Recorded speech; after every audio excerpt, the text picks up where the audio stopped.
کی قسم. یہاں اس انداز کے اندر جو محبت بھرا میسج ہے، کیونکہ رب کہتے ہیں پالنے والے.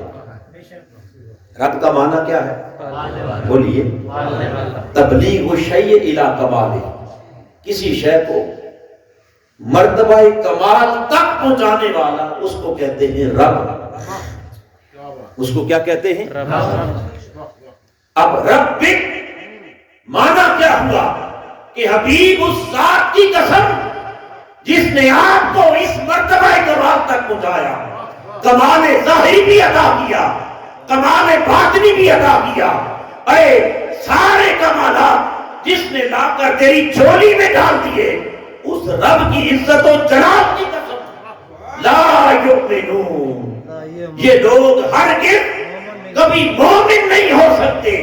مولا کب تک؟ حتی یحکمون، فرمایا حبیب قیامت تک کوئی شخص صاحب ایمان ہو نہیں سکتا جب تک مصطفیٰ تیری حاکمیت کو پہلے تسلیم نہ کرے.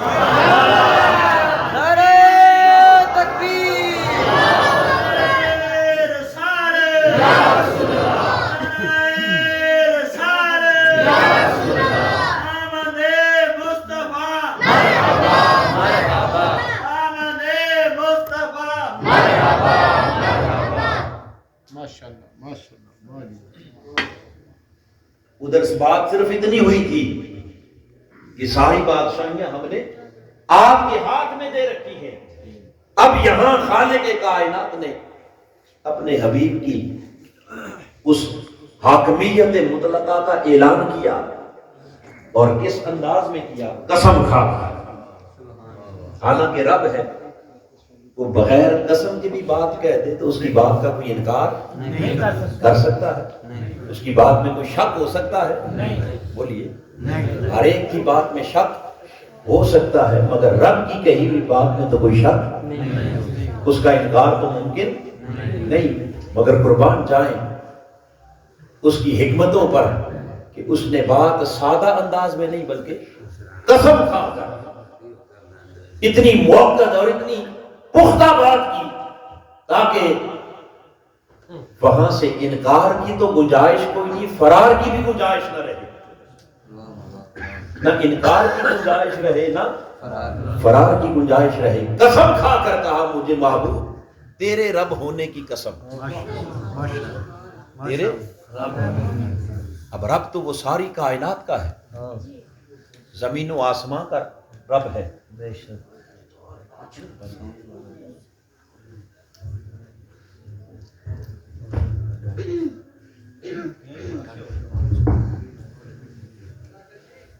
عرش و کرسی کا رب ہے، جن و انس کا رب ہے، ملکوت کا رب ہے، جبروت کا رب ہے، ہر شے کا رب ہے. مگر رب کہہ کر جب قسم کھائی تو فرمایا حبیب رب تو سب کا ہوں، مگر جو مذہب آپ کی ربوبیت میں ہے وہ کسی اور میں ہے. لہذا حبیب مجھے آپ کے رب ہونے کی قسم، یہ لوگ کبھی مومن بولیے ان کا ایمان کبھی قبول نہیں ہو سکتا. کب تک؟ حتی یحکمون، یہاں تک کہ آپ کی حاکمیت کو نہ مان لیں. آپ کی حاکمیت، آپ کی بادشاہی جب تک دل سے تسلیم نہیں کریں گے اس وقت تک زندگی بھر رب رب پکارتے پھریں.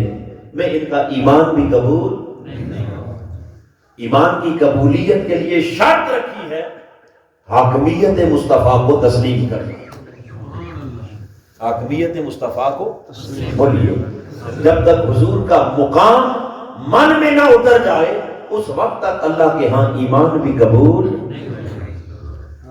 آپ کا کوئی عمل بھی قبول. اس قبولیت کے لیے کیا فرمایا؟ حتی یحکمون، یہاں تک کہ آپ کو اپنا حاکم. اور کس معاملے میں؟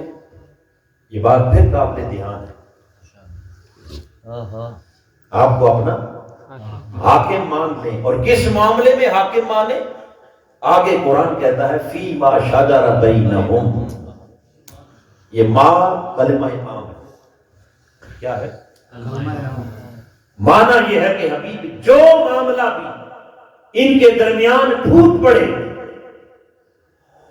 فیما شجر بینہم، جو مسئلہ بھی انہیں درپیش آئے اپنے تمام معاملات میں، وہ معاملات ظاہری ہو یا باطنی، روحانی ہو یا جسمانی، دنیاوی ہو یا اخروی، اے وہ معاملات دینی ہو یا وہ معاملات اس دنیا سے متعلق، اپنے سارے معاملات میں جب تک مصطفیٰ تجھے اپنا حاکم نہ مان لے، مجھے تیرے رب ہونے کی قسم، مجھے ان کا ایمان قبول نہیں۔ یعنی اس سے مراد کوئی چند مسائل شریعہ میں حضور کی اتھارٹی کو تسلیم کرنا نہیں، فیما شجر بینہم، اس کا تعلق نماز روزے سے ہو، حج زکات سے ہو، حلال حرام سے ہو، جائز ناجائز سے ہو، اس کا تعلق حقوق اللہ سے ہو یا حقوق العباد سے، اس کا تعلق تمہاری روزمرہ زندگی سے، کاروبار سے ہو، لین دین سے ہو، تجارت سے ہو، معیشت سے ہو، معاشرت سے ہو، سیاست سے ہو، ثقافت سے ہو، الغرض جب تک ہر شے مصطفیٰ کی حاکمیت کے تابع نہ ہو جائے اس وقت تک تمہارا ایمان خدا کی بارگاہ میں قبول نہیں۔ اپنے ہر میٹر میں، ہر معاملے میں حضور کو کیا مان لیں؟ بولیے حاکم مان لیں، یہ میرے آقا کا مقام ہے۔ اور پھر جب حاکم مان لیا، کیا مان لیا؟ تو مجھے بتائیے، کیا جو حاکم ہوگا وہ بے اختیار ہوگا یا با اختیار؟ بولیے،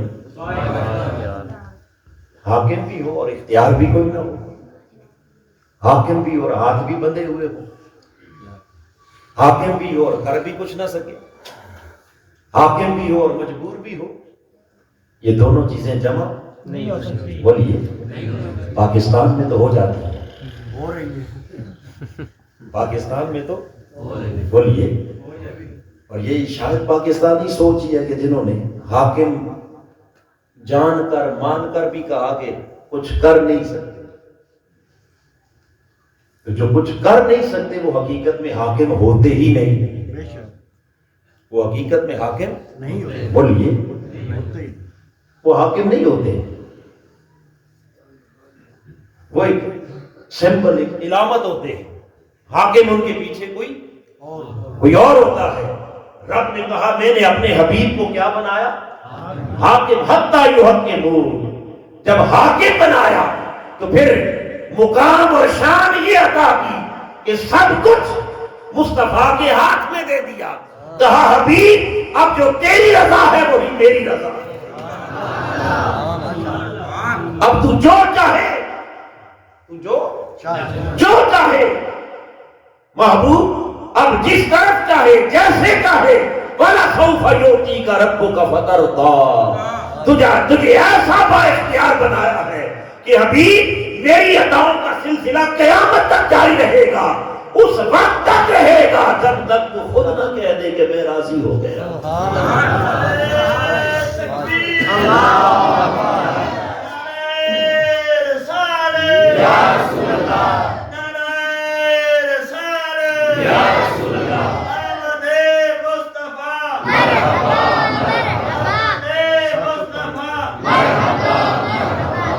جب آپ کو حاکم بنایا، پاکستانی حکمرانوں کی طرح حاکم نہیں، آنکھ باندھ کے حاکم نہیں بنایا کہ بس آپ کر کچھ نہیں سکتے، اپنی مرضی سے کچھ نہیں کر سکتے، نہیں، کیونکہ بنانے والا، ایسے حاکموں کو حاکم بنانے والے بھی کچھ اور ہوتے ہیں، اور جس مصطفیٰ کو خدا نے حاکم بنایا وہ خود بھی احکم الحاکمین ہے، اور جب وہ حاکمیت دیتا ہے تو پھر زمین سے آسمان تک اور تخت و سرا سے لامکان تک کائنات کی ہر شے اپنے مصطفیٰ کے تابع کر دی۔ سبحان اللہ، نعرہ تکبیر، نعرہ رسالت، نعرہ حیدری۔ پھر ایسی حاکمیت مطلقہ عطا کرتا ہے کہ میرے آقا کے فیصلے کو پھر کوئی چیلنج نہیں کر سکتا، وہاں اس حاکمیت کا انکار ممکن ہے. تو حاضرین محترم، اگر اختیار نہیں تو پھر حاکمیت بھی نہیں. اور اگر حاکمیت ہے تو ماننا پڑے گا کہ کیا اختیار بھی اور پھر جب حاکم بنایا تو یہ نہیں کہا کہ صرف آپ کو دنیا کا حاکم، امور شریعت پر حاکم بنایا یا امور سیاست پر حاکم بنایا یا امور ظاہر پر نہیں.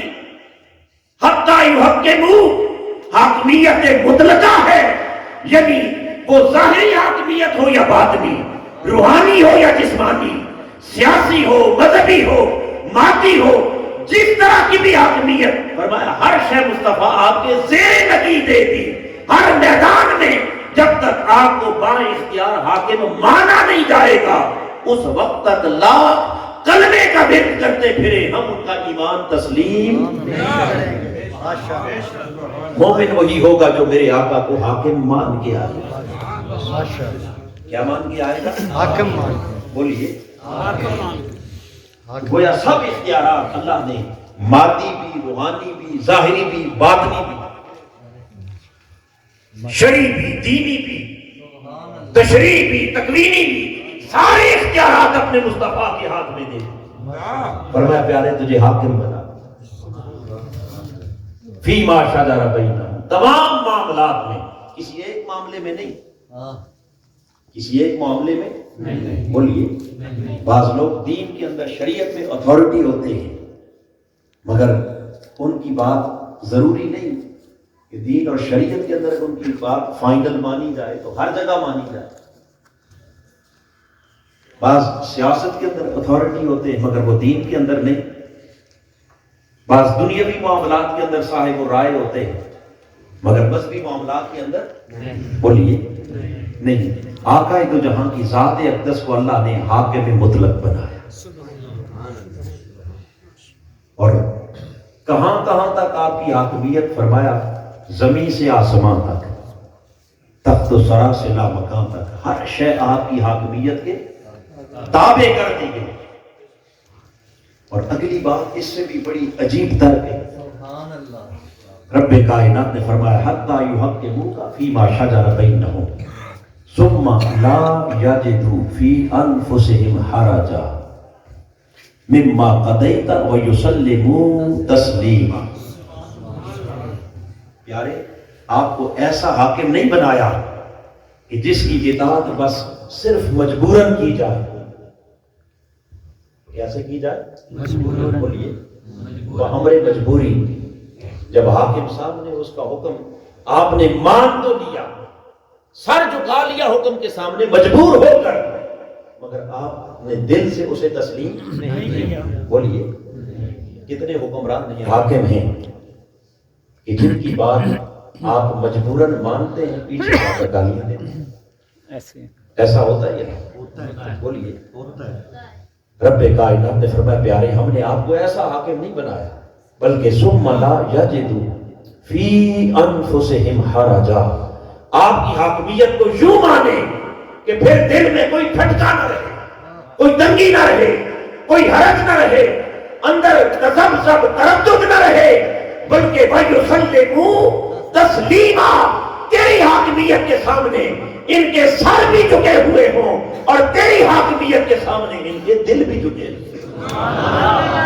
دل و جان سے جب تک آپ کی حاکمیت کو نہ مانے اس وقت تک یہ صاحب ایمان بولیے ہو نہیں سکتے.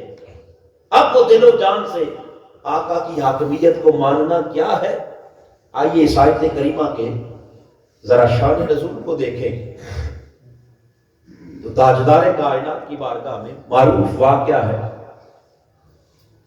ایک منافق اور ایک یہودی دونوں اپنا مسئلہ لے کے آئے اور آ کر حضور علیہ الصلوۃ والسلام کی بارگاہ میں عرض کی کہ آپ ہمارے درمیان فیصلہ فرما دیں. کیا فرما دیں؟ بولیے. جب دونوں آئے آقا علیہ الصلوۃ والسلام نے دونوں کی بات سنی، دلائل سنے.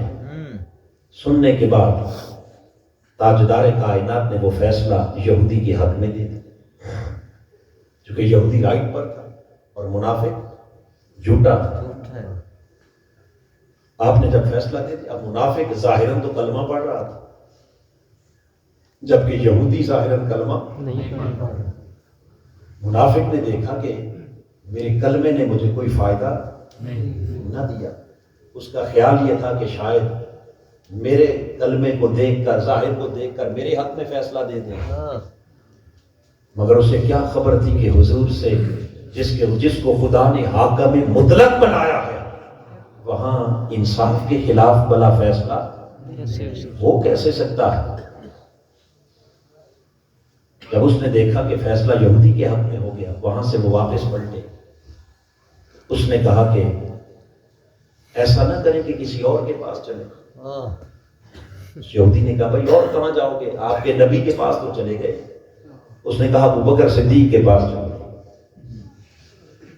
دونوں سیدنا صدیق اکبر کی بارگاہ میں گئے، جا کر اپنا کیس پٹ کیا۔ اب اس یہودی نے فوراً صدیق اکبر کے سامنے پہلے عرض کر دی کہ آپ فیصلہ دینے سے پہلے یہ سن لیں کہ اس کیس میں فیصلہ میرے حق میں آپ کے نبی دے چکے۔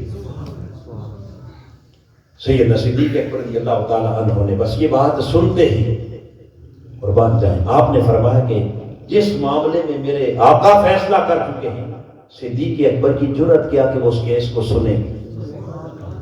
بس اس کے بعد میں بات بولیے سننا بھی نہیں چاہتا، مایوس ہو کے واپس لوٹ آئے۔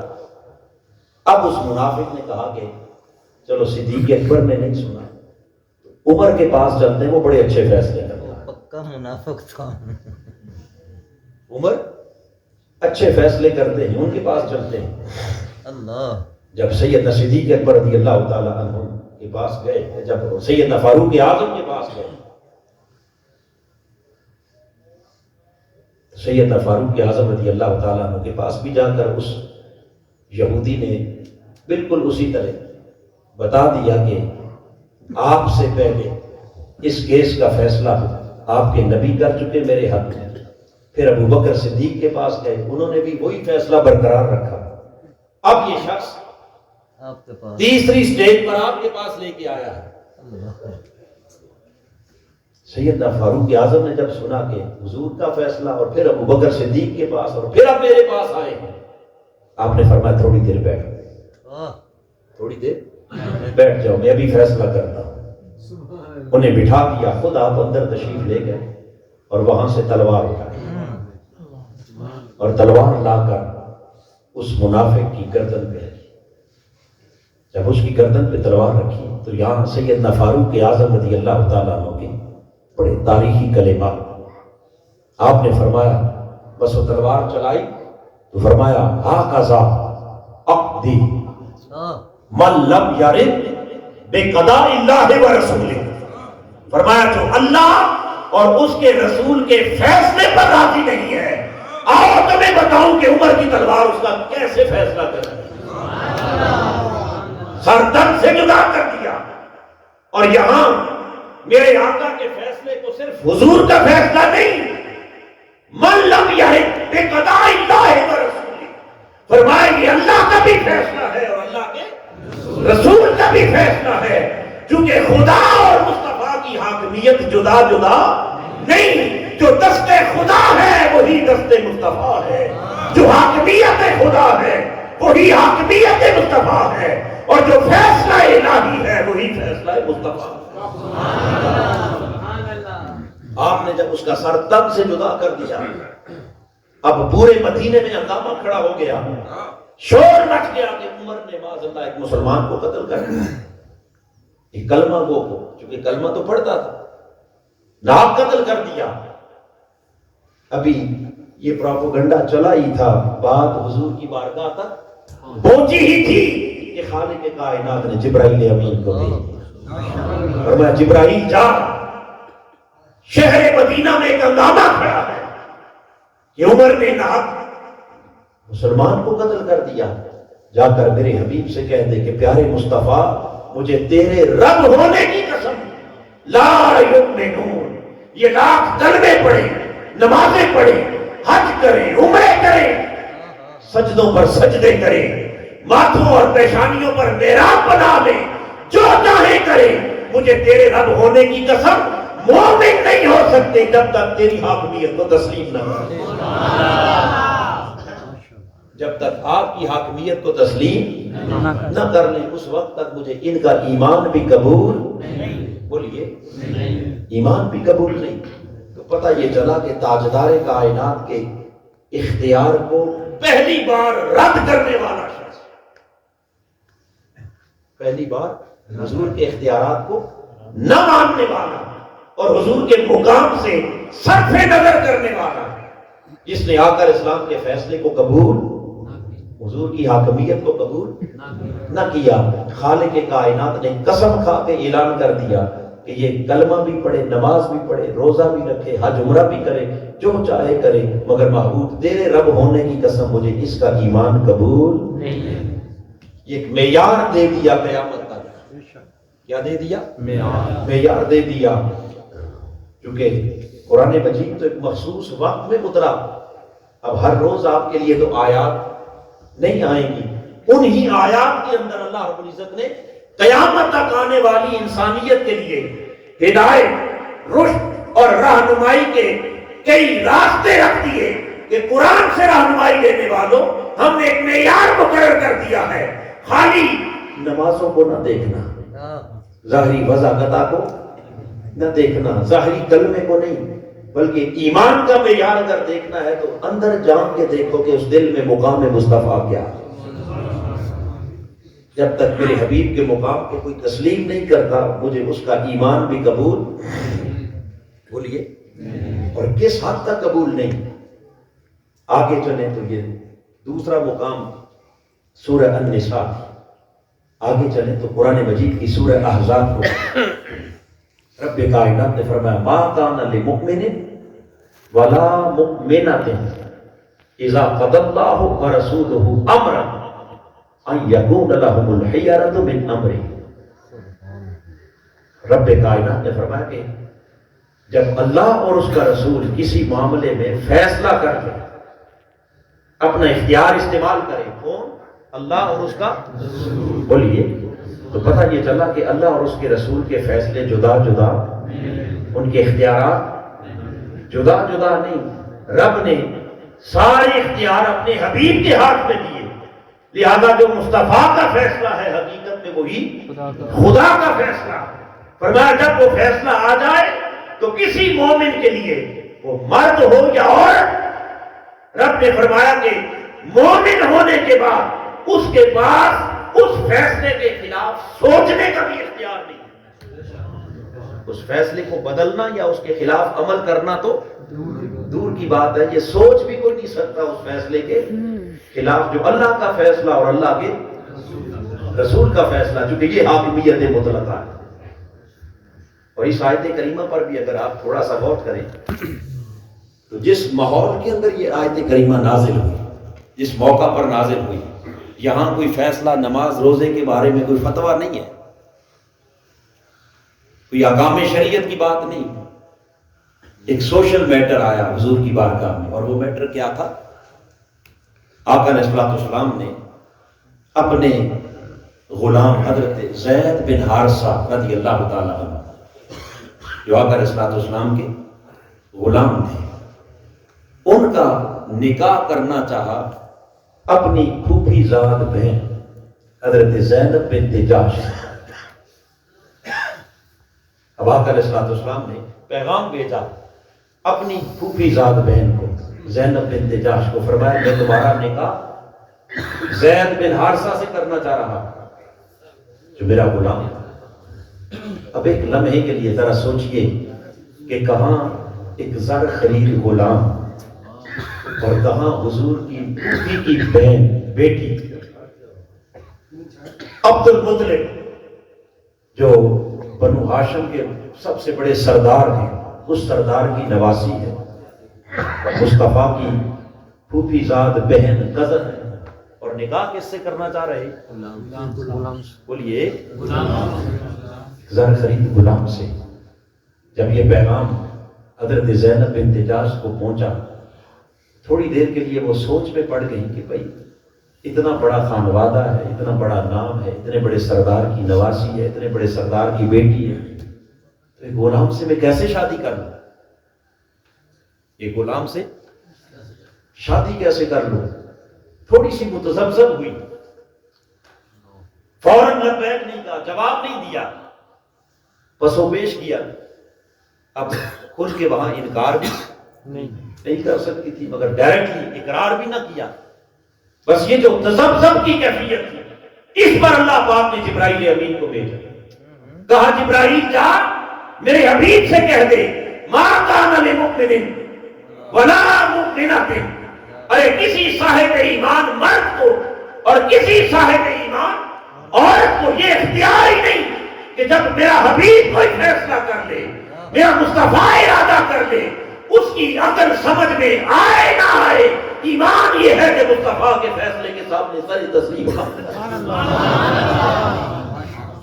ظاہراً بات اس کی سمجھ میں آئے یا اس کی شان کے عزت کے موافق ہو مخالف ہو، ظاہراً نفع ہو یا نقصان، کچھ رہے یا سب کچھ لٹ جائے، فرمایا تمہیں اختیار ہی نہیں کہ تم سوچ سکو، جو یار نے کہہ دیا بس سامنے بند کر کے اس کے سامنے سر جھکا۔ یہ مقام ہے میرے مصطفیٰ، اس کے سامنے کیا کر دو؟ بولیے سر جھکا لو۔ وہاں اپنی رائے کی اہمیت ہی کوئی نہیں کہ بھئی اتنا بڑا خانوادہ اور کیسے کر لوں اور کیسے نہ کروں، بس حضور نے کہہ دیا تو کر لو۔ بس قرآن مجید کی آیت کریمہ جب آئی، حضرت سیدہ زینب بنت جحش نے رب کا فرمان سنا تو لبیک کہتی حضور کی بارگاہ میں حاضر ہوتی۔ انہوں نے عرض کی یا رسول اللہ، پہلے دل میں کچھ ملال تھا، کچھ کھٹکا تھا کہ ایسا کریں یا، اب اس کا فیصلہ آ گیا کہ اس کے بغیر تو ایمان ہی نہیں، اس کے بغیر تو بولیے ایمان ہی قبول نہیں۔ اب بات یہاں تک آ گئی تو حضور میں اپنے آپ کو آپ کے سپرد کرتی ہوں، جیسے آپ چاہے فیصلہ فرما دیں۔ تاجدار کائنات نے حضرت زینب بنت جحش کا نکاح کروا دیا، کس کے ساتھ؟ زید بن حارثہ، اپنے زر خرید غلام کے ساتھ۔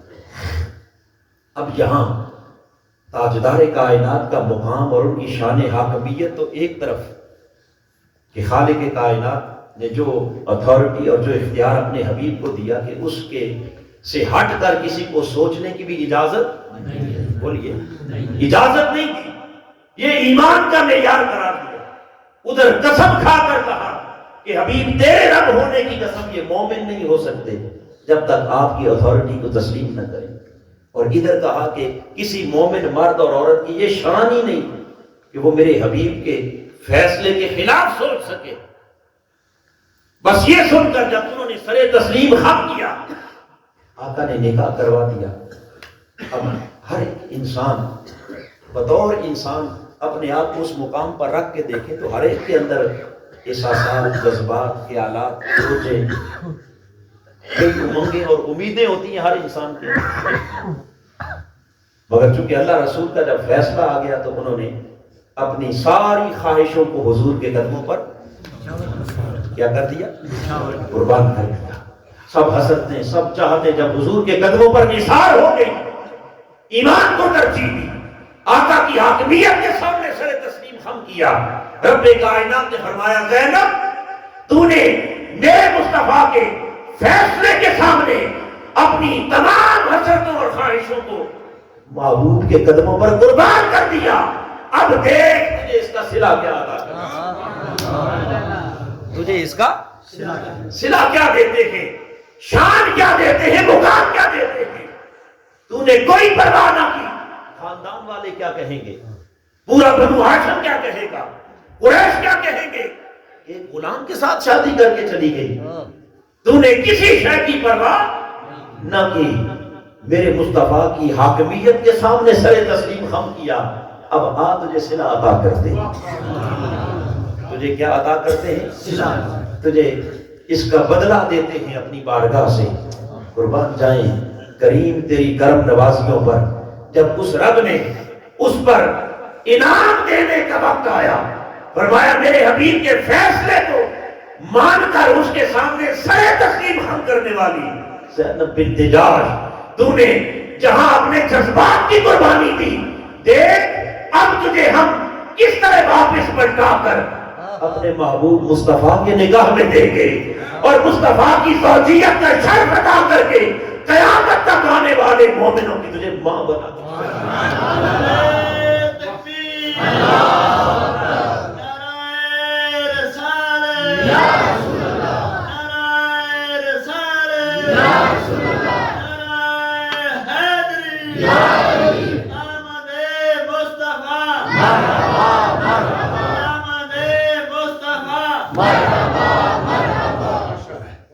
حاضرین محترم، خالق کائنات نے ایسا با اختیار حاکم بنایا کہ جس کے فیصلوں کے سامنے ہر ایک کو سر تسلیم خم کرنے کا حکم بھی دیا، اور جس جس نے سر جھکایا پھر ظاہراً بے شک اسے وقتی اس فیصلے کی حکمت کی سمجھ آئی یا نہ آئی، مگر خالق کائنات نے فرمایا اس حاکمیت کے سامنے سر جھکانے والوں، آؤ ہم اپنی رحمتوں کے سارے خزانے تمہارے لیے کھول۔ تو حضرت سیدہ زینب بنت جاش پھر کن کے نکاح میں آئی؟ تاجدار کائنات۔ اس سے بڑا اعزاز بھی کوئی ہے؟ بولیے جی، اس سے بڑی عزت، اس سے بڑا شرف انہوں نے اپنے بارے میں کیا سوچا ہوگا، مگر خالق کائنات نے اپنے حبیب کی غلامی کے توسل اور تصدق سے شان اور مقام یہ عطا کیا کہ جب زوجیت مصطفیٰ کا شرف ملا، ادھر سے آواز آئی یا نساء النبی لستن کاحد من النساء، اے میرے نبی کی ازواج، میں ساری کائنات کا خدا ہو کے اعلان کر رہا ہوں، دنیا کی کوئی عورت تمہارے برابر ہو ہی نہیں سکتی، برابر ہونا تو دور، میرے آقا کی ازواج کی گردے راہ کو بھی کائنات کی کوئی عورت پہنچ نہیں سکتی۔ یہ شان اور مقام عطا کی کن کو؟ حضرت سیدہ زینب کو۔ کیوں کہ انہوں نے، اور حاضرین محترم بات کرنا آسان ہے مگر یوں اپنے جذبات کی قربانی دینا بڑا کیا ہے؟ بڑا مشکل ہے۔ لا یخافون لومۃ لائم، کہ کسی کی ملامت کی پرواہ نہ کرنا، لوگ کیا کہیں گے، طرح طرح کی باتیں سن کر بھی پھر محبوب کے سامنے سر تسلیم خم کر لینا، یہ وقتی کام بڑا مشکل ہے، مگر جو اس راستے سے گزر جاتا ہے پھر خدا اسے شان عطا کرتا ہے، پھر اس کی عزت میں کمی، پھر اس کے مقام میں کوئی کمی نہیں رہتی، ساری کمیاں پوری ہو جاتی ہیں، شرط ہے کہ کوئی حضور کا وفادار ہو جائے، حضور کا کیا ہو جائے؟ وفادار ہو جائے۔ تو عرض یہ کر رہا تھا کہ یہ تاجدار کائنات کی حاکمیت مطلقہ، یہ جو مقام اللہ نے اپنے حبیب کو عطا کیا، یہ کائنات میں کسی اور کو نہیں، کہ ساری بادشاہیاں کس کے ہاتھ میں؟ بولیے حضور کے ہاتھ میں۔ ساری بادشاہیاں کس کے ہاتھ میں؟ سارے اختیار کس کے ہاتھ میں؟ سارے تصرفات کس کے ہاتھ میں؟ تاجدار کائنات کے دستے مبارک میں دے دیے، اور اس حد تک اپنے حبیب کو مقام عطا کیا کہ فرمایا حبیب تیرا حکم تو دور کی بات ہے، جو تیرے دل میں صرف ایک خیال بھی آ جائے، کیا جسٹ خیال کا آ جانا، یہ حاکمیت مصطفیٰ ہے کہ ادھر دل میں خیال آتا ہے ادھر کائنات کا نظام بدل دیا جاتا ہے۔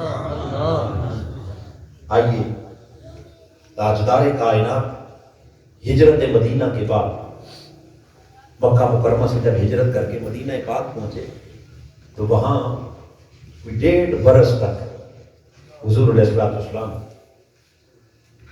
جب نماز پڑھاتے صحابہ کرام آپ کا رخ انور، چونکہ ابھی تک جو قبلہ تھا وہ بیت المقدس تھا، کیا تھا؟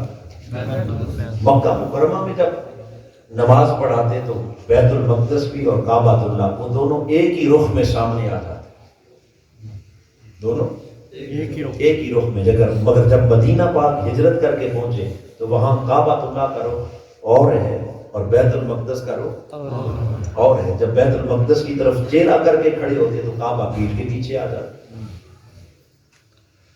نماز پڑھاتے ہوئے ایک دن حضور علیہ السلام کے دل میں ایک خیال آیا، خیال اور خیال یہ آیا کہ باری تعالیٰ اس بیت المقدس کے بجائے اگر میرا قبلہ کعبہ ہو گیا. کعبۃ اللہ کو بنا دے جو میرے دادا ابراہیم نے بنایا.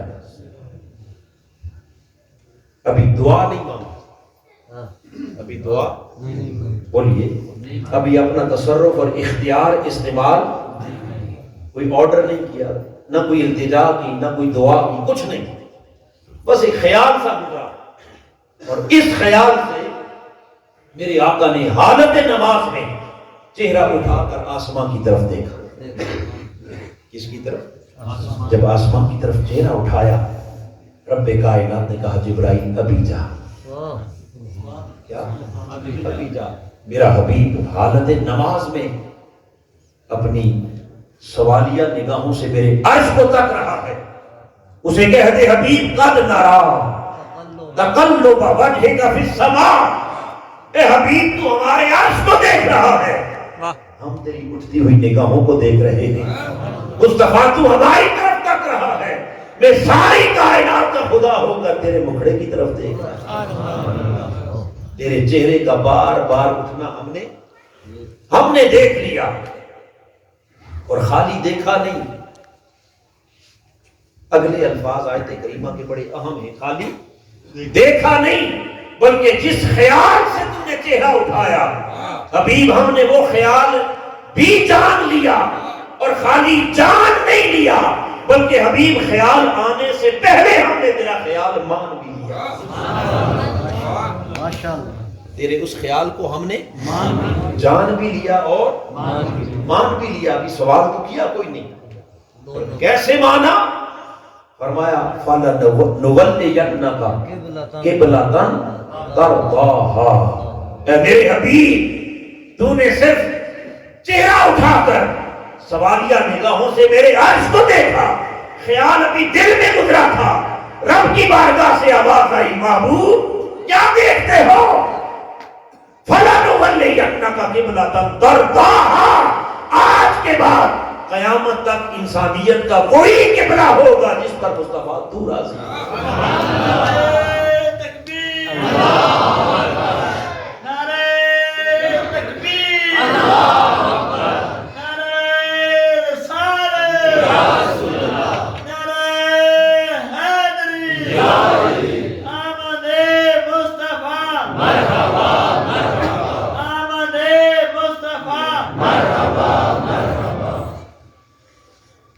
جدھر تیری مرضی ہوگی وہی قبلہ ہوگا، جدھر تیری مرضی ہوگی وہی قبلہ ہوگا. اب یہاں خالق کائنات نے محبوب کی رضا پر چھوڑ دیا، مرضی پر. فرمایا پیارے بس رخ پھیرنا تیرا کام ہے، اور تیرے رخ کے پیچھے قبلہ بدل دینا میرا کام ہے. اب جدھر تیرا چہرہ ہو جائے گا وہی قیامت تک کیا ہو جائے گا؟ قبلہ ہو جائے گا. تاجدار کائنات نے اپنا رخ مبارک بیت المقدس سے ہٹایا، حالت نماز کے اندر رخ پھیر لیا کعبۃ اللہ کی طرف. کس کی طرف؟ جب کعبۃ اللہ کی طرف رخ پھیرا، اب ذرا اس ڈائریکشن کو سمجھنے کی کوشش کریں کہ یہ محراب ہے، اس کا رخ کدھر ہے؟ قبلہ کی طرف. کس کی طرف ہے؟ بولیے. اب محراب پہ کھڑے حضور نماز پڑھا رہے ہیں، اکیلے نہیں پڑھ رہے، پیچھے سے آقا بھی نماز سبحان اللہ، باجماعت نماز ادا ہو رہی. اب آدھی نماز ہو چکی. کتنی؟ آدھی. 2 رکعت نماز ہو چکی. دل میں خیال آیا کہ قبلہ ادھر نہیں ادھر ہونا چاہیے. اسی لمحے اللہ نے حالت نماز کے اندر وہی بھیج کر کہا پیارے جدھر تیری مرضی ادھر قبلہ. یہ مقام کائنات میں کسی اور کا نہیں. اور اتنی بڑی شان کہ جس کے خیال پر قبلے بدلنے لگے، اگر وہ بھی بے اختیار ہے تو پھر اختیار کس شے کا نام؟ رب نے کہا حبیب جدھر، بس 2 رکعتوں کے بعد آپ نے اپنا چہرہ جب ادھر کیا نا یہاں سے، اب سوچئے کہ امام ادھر کھڑا ہے اور پیچھے صفوں میں مقتدی بھی کھڑے ہیں. جب چہرہ ادھر کیا تو اب مقتدیوں کے چہرے حضور کی طرف اور حضور کا چہرہ ان کی طرف، مقتدیوں کی طرف. سو میرے آقا نے خالی چہرہ نہیں بدلا بلکہ رخ ادھر کیا تو صفوں کے درمیان سے گزرتے ہوئے اس دیوار کے پاس جا کے ادھر کھڑے ہوئے، ادھر جا کر اب حضور اس طرف منہ کر کے کھڑے ہیں اور صحابہ بولیے اس طرف منہ کر کے کھڑے، اور ہو کیا رہی ہے؟ بولیے اب حالت نماز میں نہ کسی سے پوچھ سکے نہ کسی کو بتا سکے، نہ کسی سے پوچھ سکے نہ کسی کو کچھ بتا سکے کہ کیا ہو گیا۔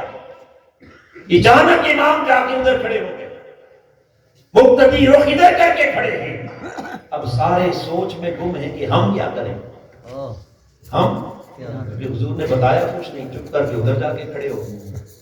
مقتدی سوچ میں، صحابہ سوچ میں کہ ہم کریں تو آخر کیا کریں، اگر ہم یوں ہی اپنی مرضی سے چہرہ پیچھے کو موڑتے ہیں، قبلہ سے جب رخ پھر جائے تو نماز بولیے رہتی ہے یا نہیں؟ جی نماز ٹوٹ جائے گی۔ ہم بھی اگر چہرہ پیچھے پھیر لیں گے تو نماز چلی جائے گی، اور اگر چہرہ پیچھے نہیں پھیریں گے تو حضور ہی چلے گئے آگے سے، نماز کس کے پیچھے پڑے گی؟ اب ویسے تو شریعت کا حکم یہ ہے نا کہ امام اگر اس کو کوئی عذر لائق ہو جائے اور وہ اپنا مصلی چھوڑ کے چلا جائے تو پیچھے سے آپ اپنا امام جی یہ شریعت کا حکم ہے کہ اپنی نماز کو وہی کیا کریں، کمپلیٹ کریں، اپنا امام آگے کھڑا کریں، کسی اور کو امام بنا کر۔ اب دو مسائل ہیں، ایک طرف نماز ہے، ایک طرف حضور کا رخ انور ہے۔ صحابہ سوچ میں گم ہے کہ اب جائیں تو جائیں کہاں جائیں، ادھر کعبہ ادھر کعبے کا کعبہ،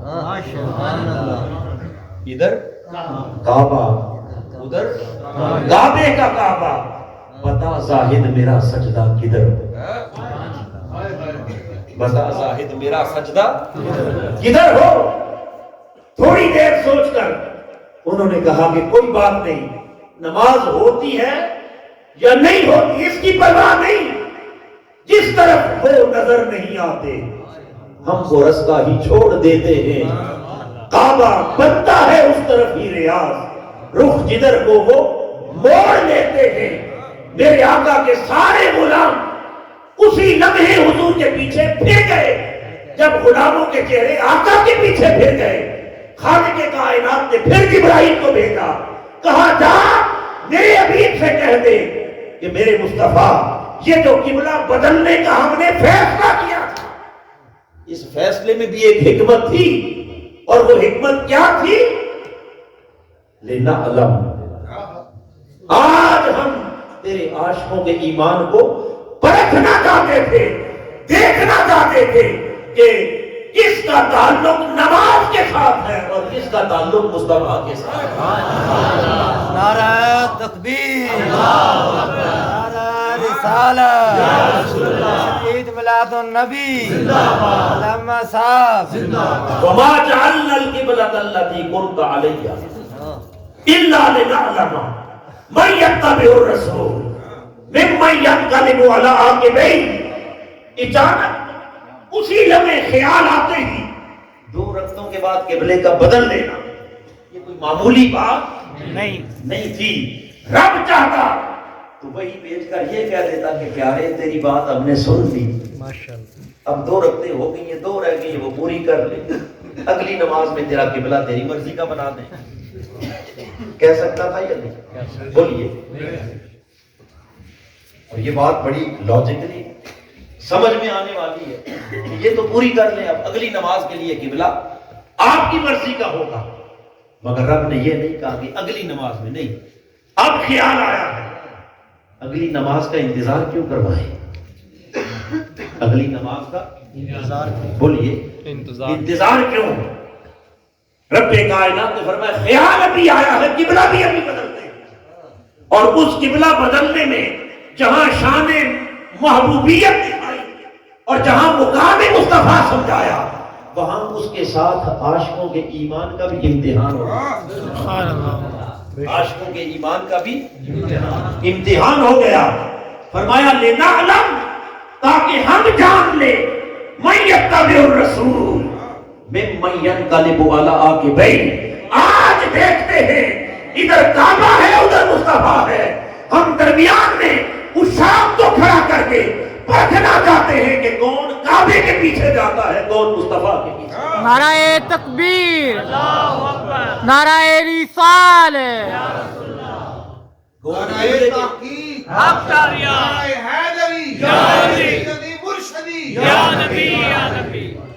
کون قبلے کے پیچھے جاتا ہے اور کون مصطفیٰ کے پیچھے جاتا ہے.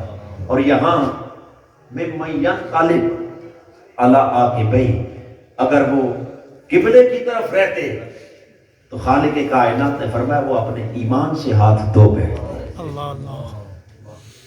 پتہ یہ چلا کہ ایمان نسبت قبلہ سے نہیں بچتا، ایمان نسبت مصطفیٰ سے بچتا ہے.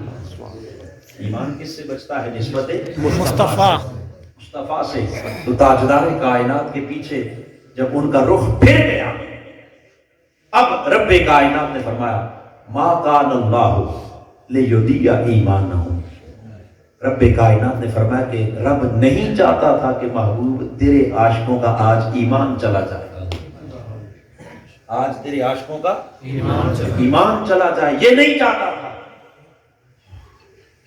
اگرچہ ان کے لیے ان کانت لکبیرہ، اگرچہ وہ فیصلہ بڑا مشکل تھا، بڑی مشکل تھی، کیونکہ صحابہ کرام تھے، ایک طرف دنیا ہوتی ایک طرف حضور ہوتے تو فیصلہ آسان تھا، وہ دنیا چھوڑ دیتے. مال ہوتا حضور ہوتے مال چھوڑ دیتے، ہر شے قربان کر دیتے. فیصلہ مشکل اس لیے تھا کہ ادھر نماز تھی ادھر مصطفیٰ کا. لہذا ان کے لیے وقتی طور پر فیصلہ بڑا مشکل تھا کہ کدھر جائیں، مگر خالق کائنات نے فرمایا کہ میں نہیں چاہتا تھا کہ آج ان کا ایمان ضائع ہو جائے. ان کے ایمان کے بچانے کے لیے ان کے دل میں یہ ڈالا کہ کعبہ چھوڑ دو مصطفیٰ کے ساتھ جڑ دو. مصطفیٰ کے ساتھ تو پتہ یہ چلا کہ یہ جو حاکمیت مصطفیٰ ہے، مقام مصطفیٰ، اس کو اگر سمجھنا ہے تو آؤ وہ حاکمیت صرف انسانوں پر نہیں. حضور کی حاکمیت صرف انسانوں پر نہیں، صرف ظاہری معاملات پر نہیں. اس قدر شان حاکمیت عطا کی کہ خالق کی کائنات نے فرمایا قبلہ بھی وہی بنے گا جس پر مصطفیٰ کی رضا ہو، جس پر حضور کی کیا ہوگی؟ تاجدار کائنات کی مرضی کے مطابق قبلے کا بدل جانا، رخ کا پھر جانا. اور اس مقام کے اوپر آج بھی وہ مسجد آقا علیہ الصلوۃ والسلام کے شہر مدینہ کے اندر موجود ہے، اور اس کا نام ہی مسجد قبلہ تین. کیا نام ہے؟ بولیے. جن کو اللہ پاک نے یہ سعادت بخشی ہے حج کی عمرہ کی، انہوں نے زیارت کی ہے کہ اس مسجد کا نام کیا ہے؟ مسجد قبلہ تین. معنی کیا ہے کہ دو قبلوں والی مسجد. آدھی نماز ایک قبلے کی طرف اور آدھی نماز بولیے دوسرے قبلے کی طرف.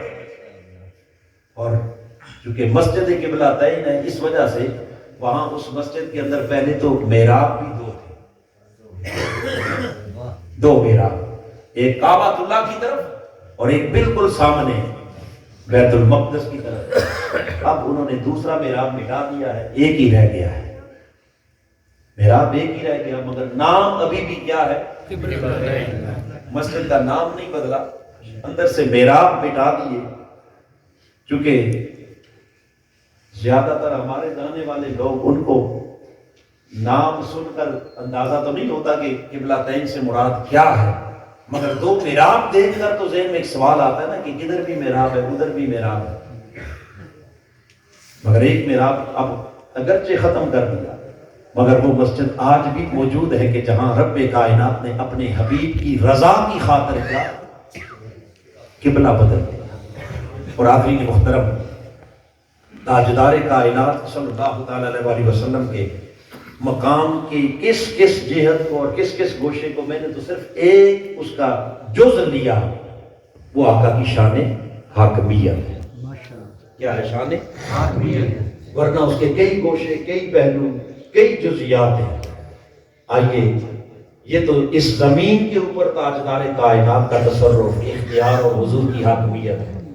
خالق کائنات نے فرمایا حبیب تجھے ایسا حاکم بنایا کہ خالی زمین پر نہیں آسمان پر بھی، خالی دنیا میں نہیں بلکہ آخرت میں بھی، جنت میں بھی، ہر شے تیرے زیر میں تھی، تیرے تصرف میں، تیرے اختیار میں تھی، اور ایسا حاکم بنایا کہ جسے چاہے دنیا کی نعمت عطا کر دے، جسے چاہے آخرت کی نعمت عطا کر دے۔ تاجدار کائنات کی بارگاہ ہے، حضور علیہ السلام کے صحابی جو اکثر و بیشتر آقا کی خدمت میں رہتے، حضرت ربیہ بن کعب رضی اللہ تعالیٰ حضور علیہ السلام کو کبھی وضو کرواتے، کبھی آپ کے نالین اٹھاتے، کبھی آپ کی خدمت میں حاضر رہتے۔ ایک دن حضرت ربیہ بن کعب رضی اللہ تعالیٰ عنہ حضور کی بارگاہ میں میرے آقا مسکرا کے کہنے لگے سل یا ربیہ، اے ربیہ تو نے بڑی خدمت کی، بڑی نوکری کی، وضو کروائے، پانی کے لوٹے بھرے، اب بتا آج مانگ کیا مانگتا؟ مانگ کیا مانگتا ہے؟ بولیے مانگتا کیا ہے؟ عاشق نے عرض کی یا رسول اللہ آپ سے کیا مانگتا؟ آپ کی خدمت میں ہوں، آپ کی نوکری میں ہوں، آپ کی بارگاہ میں ہوں، یہاں اس سے آگے اور کیا نعمت مانگوں؟ میرے آقا نے فرمایا مانگ بس کیا؟ اب یہ بات ہر کوئی نہیں کہہ سکتا کہ معلوم نہیں مانگنے والا کیا مانگ بیٹھا، مگر اس مانگنے والے پر بھی قربان۔ اس نے عرض کی اچھا حضور اگر آج دینے پہ آ ہی گئے ہیں اور کچھ نہیں مانگتا، باقی تو سب کچھ مل گیا، جواب مل گئے، لہٰذا اگر کچھ دینا ہے تو اسألک مرافقتک فی الجنہ، میرے آقا چاہتا ہوں کہ جیسے دنیا میں آپ کی خدمت میں، آپ کی نوکری میں رہتا ہوں، اسی طرح جب جنت میں جائیں تو حضور وہاں بھی آپ کے قدموں میں جگہ مل جائے۔ اسألک مرافقتک فی الجنہ، آپ کی نوکری میں وہاں بھی رہوں، کیوں؟ اس لیے کہ انہیں معلوم تھا کہ آخرت میں جنت میں جا کر حضور کا مقام کہاں ہوگا، اور غلاموں کا مقام خدا جانے، کوئی کس مقام پر، کوئی کس مقام پر، تو جنت کے جس مقام پر حضور ہوں گے اس کا تو کوئی عام انسان تصور بھی کر نہیں سکتا۔ تو محبت نے جوش مارا، انہوں نے کہا حضور اگر کچھ دینا ہے تو وہاں بھی قدموں میں رکھ لیں، اپنی بارگاہ میں، اپنی صحبت میں رکھ لیں، اپنی سنگت میں رکھ لیں، اپنی خدمت کے لیے رکھ لیں۔ میرے آقا قربان جائیں، ساری کائنات کے تاجدار حضور علیہ السلام نے یہ سنا، اور سن کر کوئی عام حاکم ہوتا تو کہتا بھائی تو یہاں کی کوئی چیز مانگ، اب جنت کے ساتھ میرا کیا معاملہ؟ اور بعض نادان ایسے بھی ہیں معاذ اللہ استغفر اللہ، جن کا عقیدہ یہ ہے کہ حضور کو تو اپنے بارے میں بھی نہیں پتا کہ میں شاید جنت جاؤں گا یا نہیں۔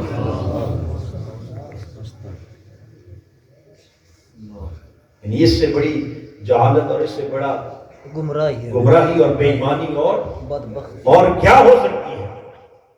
میرے آقا نے فرمایا اے ربیہ چاہ جنت میں تجھے اپنی قربت، اپنی صحبت، اپنی مرافقت تجھے عطا کر دی، یہ تجھے مل گیا، اب غیر ذالک، اس کے علاوہ کچھ اور مانگتا ہے تو وہ بھی یاد مانگ، اس کے علاوہ کچھ اور مانگتا ہے تو وہ بھی مانگ لے۔ حضرت ربیہ بن کعب کہتے ہو وذاک یا رسول اللہ، میرے آقا اور کیا مانگنا ہے؟ جب آپ مل گئے، دنیا میں بھی آپ کی نوکری اور آخرت میں بھی آپ کی نوکری مل گئی، تو اس کے علاوہ اور کیا مانگوں؟ سب کچھ خدا سے مانگ لیا، فقط آپ کو مانگ کر اٹھتے نہیں ہیں ہاتھ میرے اب اس دعا کے بعد۔ تو حاضرین محترم، خالق کائنات نے اپنے حبیب کو وہ شان حاکمیت عطا کی کہ آپ اس دنیا کے اندر بھی جس شے کو جب چاہیں جسے چاہیں عطا کر دیں، اور آخرت اور جنت کا بھی اللہ نے اپنے حبیب کو کیا بنایا؟ مالک بنایا۔ کیا بنایا؟ جنت بھی آپ کی ملک میں دے دی۔ یہ تو ربیہ بن کعب ہیں کہ جنہیں جنت میں اپنی قربت عطا کی۔ اور آگے چلیں تو میرے آقا نے اپنے دو شہزادوں کو امام حسن اور امام حسین دونوں شہزادوں کے لیے فرمایا الحسن والحسین سیدہ شباب اہل جنہ، میرا حسن اور حسین یہ دونوں جنتی جوانوں کے کیا ہے؟ سردار۔ اب بتائیے کہ جنت کی سرداری یہ بغیر اختیار کے دے دی؟ بولیے، جنت کی سرداری بغیر اختیار کے؟ یقیناً جنت کے اندر سرداری وہی دے سکتا ہے جنت جس کی ملکیت میں، جنت جس کی بولیے ملکیت میں۔ آپ کے پاکستان کا حاکم پاکستان کے اندر تو آپ کو کسی بھی پوسٹ پر بھیج سکتا ہے یا نہیں؟ جی چاہے لگا دے، لیکن اپنی سلطنت کے باہر کسی دوسرے ملک میں اپنی مرضی سے آپ کو لگا سکتا ہے؟ اونچا بولیے جی نہیں۔ وہ وہیں تک لگائے گا جہاں تک اس کی سلطنت ہے، اس کی حاکمیت ہے، اس کا دائرہ اختیار ہے۔ وہ ایک صوبے سے اٹھائے دوسرے میں لگا دے، دوسرے سے اٹھائے تیسرے میں لگا دے، مگر وہ چاہے اپنی مرضی سے آپ کو یورپ میں یو کے میں کسی پوسٹ پر اپوائنٹ کر دے، ایسا ممکن نہیں جی۔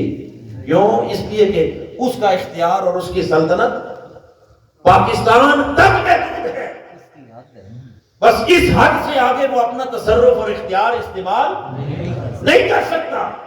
دوسری سلطنت کے کسی حاکم کو وہ ریکویسٹ تو بھیج سکتا ہے، سفارش تو کر سکتا ہے، مگر اپنی مرضی سے کام وہاں نہیں کر سکتا۔